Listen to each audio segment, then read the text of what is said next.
Hernán Cortés Monroy Pizarro Altamirano nació posiblemente en julio de 1482. Vio la luz en Medellín, España, en la región de Extremadura, una de las más violentas en la España medieval debido al constante combate entre las fuerzas musulmanas y cristianas. Fue hijo único de Martín Cortés, un hidalgo pobre originario de Salamanca que luchó por la reconquista de Granada. Su madre, Catalina Pizarro Altamirano, fue una mujer muy religiosa. Hernán Cortés fue primo lejano de Francisco Pizarro, conquistador del otro gran imperio de la América precolombina, el Imperio Inca. De niño no disfrutó de buena salud e incluso estuvo a punto de morir, pero fue salvado por su ama de leche. A los 14 años, como era costumbre en las familias de hidalgos, Cortés ingresó en la Universidad de Salamanca para aprender latín y derecho.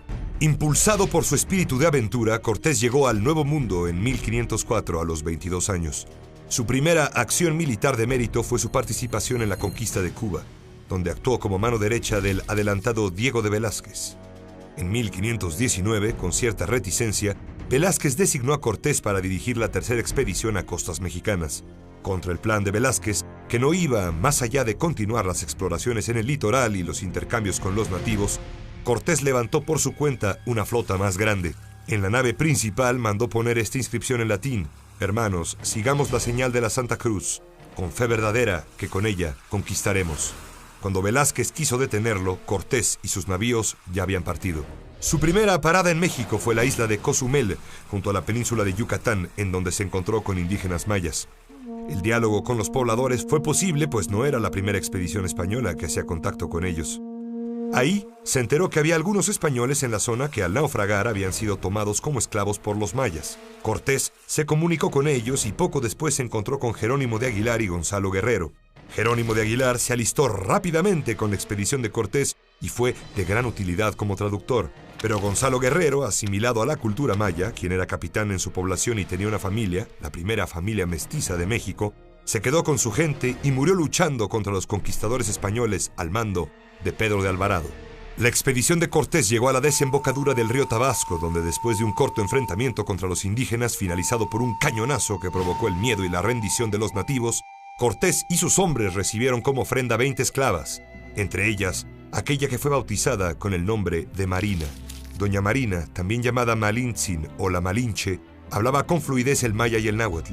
Ella y Jerónimo de Aguilar, hablante a su vez de maya y de español, fueron los traductores de Cortés durante la conquista de México. Pero además de esto, Marina se convirtió en la asesora política del capitán español y en una astuta negociadora con los indígenas, con lo que contribuyó en forma decisiva a la victoria de los europeos. Cortés se informó también en aquellas costas sobre el imperio mexica y el dominio que tenían en la región. Dedujo que la única manera de conquistar en su totalidad a este nuevo mundo era avanzando hacia el interior del país y tomando la capital de los mexicas, la gran Tenochtitlan. Aunque su intención de descubrimiento era clara, Cortés estaba limitado por no tener capacidad jurídica para conquistar o poblar la nueva tierra. Para resolver este problema, fundó en 1519 la Villa Rica de la Veracruz, cuyo nuevo ayuntamiento lo designó capitán general y justicia mayor. Para este momento, la noticia del arribo de los españoles ya había llegado al palacio de Moctezuma, que esperaba tranquilizarlos y alejarlos con los regalos que les envió. Pero estos obsequios solo sirvieron para incrementar la sed de oro de los españoles y su avance era inevitable. Durante los preparativos para dirigirse a la capital mexica, un grupo de totonacas se presentó ante Cortés para ofrecerle combatir al lado de sus hombres. Así, Cortés se enteró del gran odio que le tenían a los mexicas algunos reinos de Mesoamérica, debido a siglos de subyugación, y se dio cuenta de la oportunidad de conquista que esto le brindaba. El primer reino con el que se encontraron los españoles en camino a Tenochtitlan fue Tlaxcala, que sometieron tras 18 días de combate. La subsecuente alianza con Tlaxcala fue determinante en lo que vendría, pues le significó miles de guerreros adicionales. Poco después, los españoles tomaron el reino de Cholula, donde se le preparaba una emboscada después de cometer una de las matanzas más sangrientas de la conquista. Finalmente, Hernán Cortés se encontró con Moctezuma en Tenochtitlan el 8 de noviembre de 1519. Los relatos españoles indican que en cuestión de días hicieron prisionero a Moctezuma en su propio palacio, pero se cree que este proceso pudo tomar meses. Ya al mando provisional de Tenochtitlan, Cortés tuvo que regresar hacia la costa para enfrentar la expedición de Pánfilo de Narváez, enviado por Diego de Velázquez para capturarlo por su desobediencia.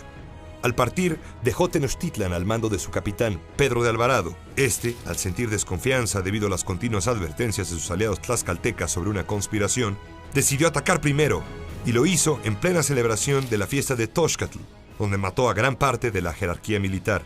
Los mexicas respondieron a esta ofensa atacando a los españoles y obligándolos a retirarse al palacio de Moctezuma, donde tenían su cuartel. Cortés, que regresó poco después de su triunfo sobre Narváez, trató de apaciguar la situación pidiéndole a Moctezuma que saliera a un balcón para hablar con su pueblo.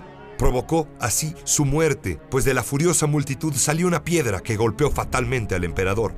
Tras algunos días más de acoso de los mexicas contra su refugio, los españoles intentaron escapar secretamente de la ciudad, pero fueron sorprendidos y derrotados en la llamada Noche Triste. El mermado ejército tuvo que refugiarse en Tlaxcala.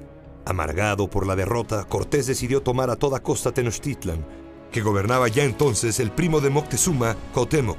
Cortés decidió sitiar la capital para cortar las fuentes de agua y comida y evitar la salida de sus habitantes, lo que provocó hambruna y una terrible epidemia de viruela. Después de 80 días de asedio, los mexicas finalmente se rindieron y los españoles tomaron la capital el 13 de agosto de 1521. Victorioso, Cortés se estableció en Coyoacán con la Malinche, con quien tuvo un hijo llamado Martín, mientras se reconstruía Tenochtitlan. En julio de 1522, su esposa Catalina Suárez llegó de Cuba y se reunió con Cortés, pero a los pocos meses se le encontró muerta, con el conquistador como principal sospechoso de su asesinato. Más tarde, en ese mismo año, Cortés fue nombrado gobernador y capital general de la Nueva España, como había decidido llamar al país. Durante los 2 años de su mandato, Cortés se empleó principalmente en el establecimiento del dominio español y la evangelización, al igual que en nuevas expediciones a regiones aledañas, como fue la de Michoacán. En 1524, Cortés inició la expedición a Honduras, la cual entrañaba grandes peligros por la dificultad de atravesar la selva densa, y durante la cual mandó finalmente ejecutar a Cuauhtémoc, el último tlatoani mexica. A su regreso de la desastrosa expedición, se enteró de las acusaciones que se le habían hecho en España, y tuvo que regresar a su patria para defenderse ante el rey Carlos V, con quien se entrevistó en 1528. Tras enfrentar los cargos, fue absuelto, pero se le retiró su posibilidad de gobernar, aunque se le concedió el título de Marqués del Valle de Oaxaca. En 1535 realizó su última expedición a la actual Baja California.